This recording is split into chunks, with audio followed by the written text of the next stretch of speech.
नाक के अंदर का मांस बढ़ा हुआ है। ब्लॉकेज थी, मेरी नाक के अंदर ब्लॉकेज थी क्योंकि हमें तुम्हारी सर्जरी करनी पड़ेगी। Hello guys, this is Vishal Pratap and welcome back to another vlog. Guys, इस व्लॉग में मैं बात करूंगा अपनी सेप्टो राइनोप्लास्टिक सर्जरी के बारे में।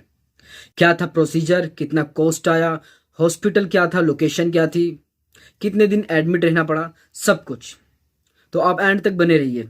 तो गाइस, सबसे पहले मैं ये बताना चाहता हूँ कि आज से 2-3 साल पहले, लगभग सन 2022 के दिसंबर मंथ में, ठंड का महीना यही था, दिसंबर मंथ, और मैं हॉस्पिटल गया तो जो मेरे डॉक्टर थे, ईएनटी स्पेशलिस्ट, उन्होंने मुझे बताया कि मेरे नाक के अंदर का मांस बढ़ा हुआ है।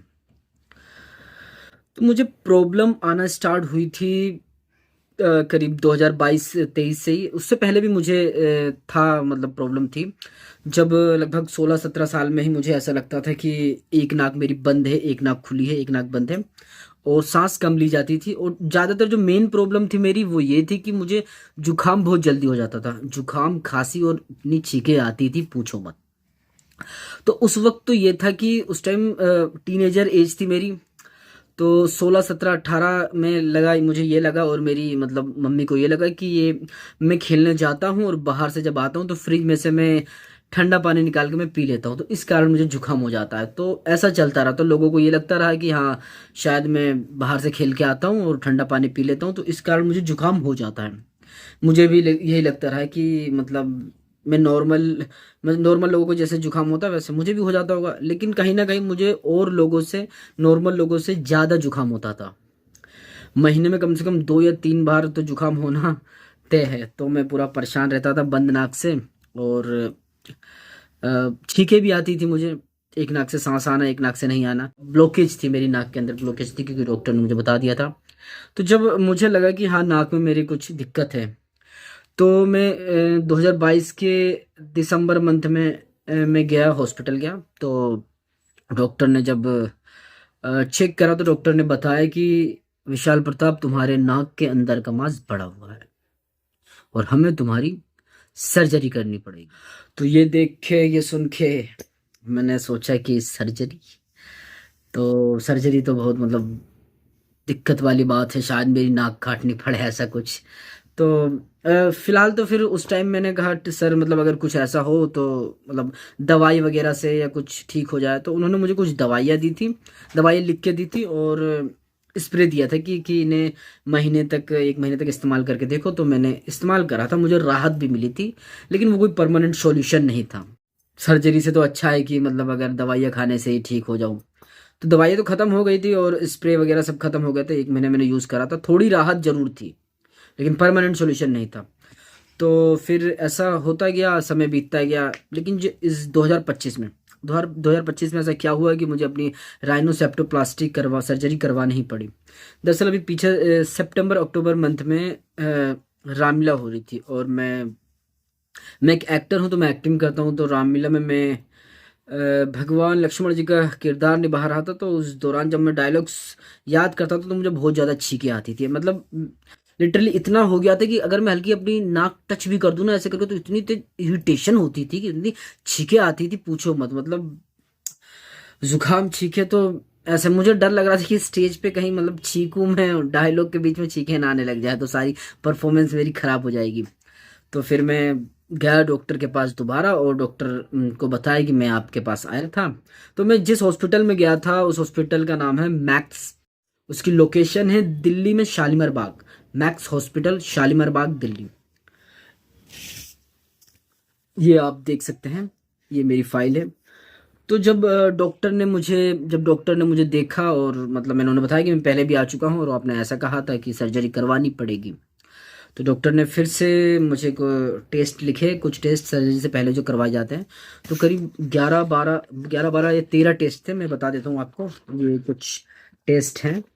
तो मैं जो टेस्ट थे वो ये थे: CTPNS, APTT, CBC, ECG, HCV/IgG serum, hepatitis B, HIV test, KFT profile, liver function test, IgE, prothrombin time, x ray chest, PA।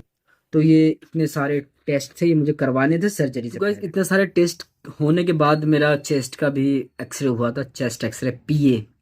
वो हुआ था। उसके बाद सब कुछ होने के बाद डॉक्टर ने मुझे एक डेट फाइनल करके बताई सर्जरी की, इस दिन आपको आना है। Sorry guys. तो हालांकि मैंने नर्स से बात करी थी, कंफर्मेशन लिया था कि जो मेरी सर्जरी होगी कहीं मेरी उसमें नाक ना काटनी पड़ जाए। तो नर्स ने हंसते हुए बोला था, नहीं विशाल जी, आपकी कोई नाक नहीं काटनी पड़ेगी और आप ठीक हो जाओगे, जो कुछ होगा अंदर से ही होगा। मतलब कुछ दूरबीन जैसा कोई यंत्र होता है, टूल्स होता है, उससे सर्जरी होती है। तो वो अंदर अंदर हो जाती है, बाहर निशान नहीं पड़ता। तो गाइज ये ध्यान रखिए, सेप्टोराइनोप्लास्टी में जो नाक की सर्जरी होती है उसमें बाहर से कोई निशान नहीं पड़ता, सब चीज अंदर ही अंदर हो जाता है, बाहर से कोई भी किसी तरह का निशान मार्क्स नहीं आता। 14 नवंबर, ये दिन मैं कैसे भूल सकता हूँ। हाँ गाइज, इसी दिन मेरी सर्जरी हुई थी। डॉक्टर ने यही डेट बताई थी कि 14 नवंबर को आप सुबह सुबह हॉस्पिटल आ जाना, आपकी सर्जरी स्टार्ट होगी। तो मैं 14 नवंबर के दिन गाइज मैं हॉस्पिटल गया। वहाँ जो नर्स थी उसने उसने मेरा बीपी नापा और वेट मेज़र किया। उसके बाद उन्होंने मेरे को कुछ किसी तरह की दवाई दी, उसके बाद इनहेल करने के लिए। तो उसके बाद वो मुझे एक एनेस्थीसिया रूम में ले गए। तो एनेस्थीसिया की दवाई दी, तो उसके बाद मुझे नींद आने लगी। तो उसके बाद का मुझे पता नहीं कि कैसे क्या हुआ। तो उसमें जब नींद आने लगी, तब जब मैं उठा, जब मेरी आँख खुली तो मैंने देखा कि मेरे नाक को कवर कर रखा है एक मोटी सी पट्टी ने। गाइस देखने में बिल्कुल जोकर की तरह लग रहा था, लेकिन पूरी नाक पे पट्टी कवर थी, तो इससे क्या है, नाक से सांस नहीं ली जा रही थी मुझसे। तो मुंह खुला था तो सारे होठ सूख गए थे और उन्होंने 6 घंटे तक मुझे पानी पीने को नहीं दिया था, जिससे मेरा गला भी दर्द करने लगा था। अगर मैं बोल रहा था, गला भी दर्द दर्द करने लग गया था।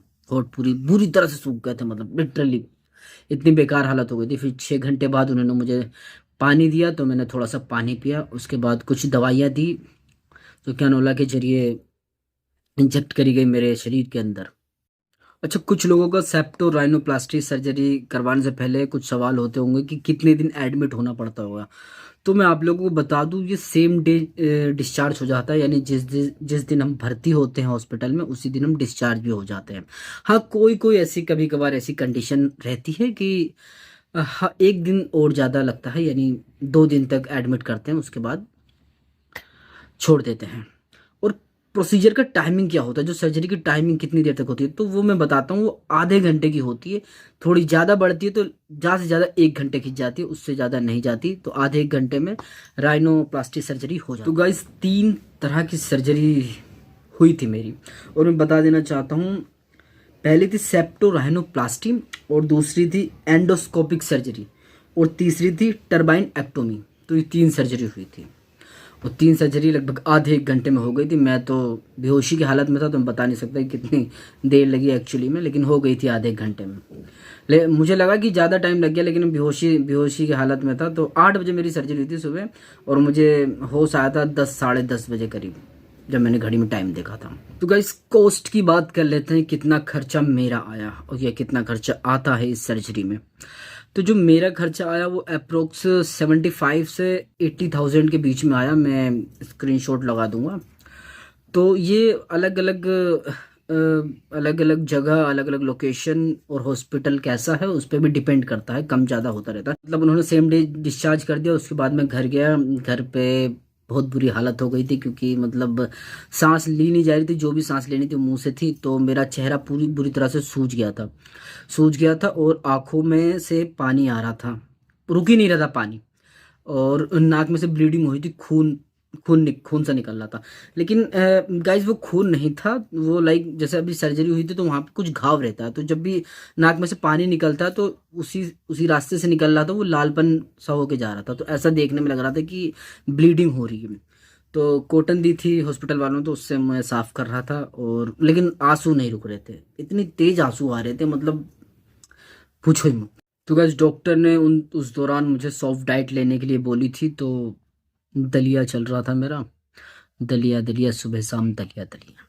तो 4 दिन तक तो गाइज मैंने ऐसी दलिया दलिया खाई। मन कर रहा था और खाने का, लेकिन सिर्फ दलिया दलिया। तो फिर उसके बाद हुआ ये कि जब डॉक्टर ने 4 दिन के बाद बुलाया 18 तारीख को। तो फिर वापस मैं मैक्स हॉस्पिटल गया और अपने डॉक्टर से मिला। मेरे डॉक्टर जो थे उनका नाम है doctor Sven Kalra, ENT specialist, senior doctor. तो उन्होंने फिर तब उस दिन टाइम था कि पट्टी खोलने का और अंदर के जो भी टाँके होते हैं वो हटाने का। तो उस दौरान मुझे दर्द हो रहा था, तो असहनीय दर्द हो रहा था मुझे जब वो मतलब टाँके काट रहे थे। तो मैं मना कर रहा था कि मुझे दर्द हो रहा है, लेकिन उन्होंने समझाया कि थोड़ा सा हो, बस हो गया हो गया हो गया, उसी करके उन्होंने टाँके काट दिए। और फिर जब टाँके काट दिए सब चीज़, उन्होंने नाक के अंदर सफाई कर दी मशीन से। उसके बाद उन्होंने मुझे कहा है कि सांस लेके देखो। तो उन्होंने, मुझे थोड़ा सा डर लग रहा था क्योंकि मैं 4 दिन तक डायरेक्ट मुंह से सांस लिया था, तो नाक का यूज़ नहीं कर पा रहा था मैं। फिर मैंने हल्के से लिया और फिर धीरे धीरे वो ठीक हो गया और नाक से मेरी हवा आने लगी अंदर। मैं अच्छा महसूस कर रहा था पहले से। फिर डॉक्टर ने मुझे कुछ दवाइयाँ लिखी कि ये दवाइयाँ हैं, इसे आप 1 महीने तक 7 दिन बाद वापस मुझे दिखाना। ऐसा डॉक्टर ने बोला। तो फिर दवाइयाँ दी और कुछ स्प्रे नाक के लिए दिए। तो जब मैं घर आया तो घर आके मेरी नाक सूज गई थी, काफ़ी ज़्यादा मोटी हो गई थी मेरी नाक। और जो अभी मतलब अभी ये मैं वीडियो बना रहा हूँ, तो मैं ये वीडियो लगभग मुझे 20 से 25 दिन हो गए सर्जरी के, तब मैं ये वीडियो बना रहा हूँ। तो अभी मेरी हालत नाक की ऐसी है, ठीक है। तो उस दौरान 4 से 6 दिन, यानी जब सर्जरी हो जाएगी 1 हफ्ते तक लगेगा कि नाक थोड़ी चौड़ी है और मोटी, सूजन रहती है नाक में, तो नाक अजीब सी थोड़ी सी लग सकती है। तो मुझे लगा कि यार मेरी नाक कैसी रहेगी। नर्स को फ़ोन करा तो उन्होंने बताया कि नहीं, ये सूजन है, कम हो जाएगी। तो 1 हफ्ते तक रही, तो उसके बाद धीरे धीरे कम हो गई थी। नाक के अंदर म्यूकस बनता है और उसकी मतलब सफाई करना जब तक 4 दिन तक पट्टी बंधी रही मेरे नाक पे, तो वो दौर काफ़ी मुश्किल भरा था मेरे लिए। बहुत दिक्कत थी। हालांकि घर पे मेरे दोस्त यार मिलने आते थे, कैसा है कैसा नहीं, लेकिन मैं सोचता था कि मतलब मैं क्या बोलूँ, बोला ही नहीं जाता था। नाक पे इतनी पट्टी थी, होठ भी ऊपर की ओर था, मतलब ऐसा चिपका हुआ था पट्टी से, कम बोला जाता था, स्माइल नहीं कर पाता था मैं, हंस नहीं पाता था खुल के। 4 दिन तक, उसके बाद जब पट्टी खुल गई सब कुछ नॉर्मल हो गया और सांस आने लगी प्रॉपर, दोनों नाक से ब्लॉकेज खुल गई थी, सब चीज़ सक्सेसफुल था। तो फिर उसके बाद मैं घर आया। 7 दिन बाद फिर डॉक्टर ने मुझे बुलाया था, तो मैं वापस गया और डॉक्टर ने पूछा कैसे हो विशाल। मैंने बोला बढ़िया हूँ। तो उन्होंने फिर से मेरे नाक के अंदर मशीन वगैरह डाल के कुछ देखा कि ठीक है, घाव भरा नहीं है, नाक की सफाई करी मशीन से। और फिर 1 महीने की दवाई लिख दी कि ये दवाई लो और पूरी पूरी तरह से ठीक हो जाओगे। तो मैंने डॉक्टर को थैंक यू बोला और मैं घर के लिए आ गया। तो गाइज ये थी मेरी सेप्टोराइनोप्लास्टी सर्जरी की जर्नी। तो मैं आप लोगों को भी रिकमेंड करूँगा कि अगर आपको ऐसी कोई प्रॉब्लम है, नेसल ब्लॉकेज है, नाक के अंदर प्रॉपर सांस नहीं आती, और या फिर कोई दिक्कत है, नाक टेढ़ी मेढ़ी है, DNS वगैरह जैसी संबंधी समस्या है, तो आप अपने ENT स्पेशलिस्ट डॉक्टर को जरूर दिखाएं, और ताकि वो बता सके कि कैसे क्या सर्जरी कैसे होनी है या कैसे इस समस्या का समाधान मिलेगा। तो गाइज ये थी मेरी जर्नी। और अगर कोई भी आपको समस्या हो या और भी कुछ मेरे से पूछना है सर्जरी के बारे में, तो आप कमेंट जरूर करें और मैं कमेंट में बताऊंगा आप सबको, कोई भी प्रॉब्लम हो। Thank you.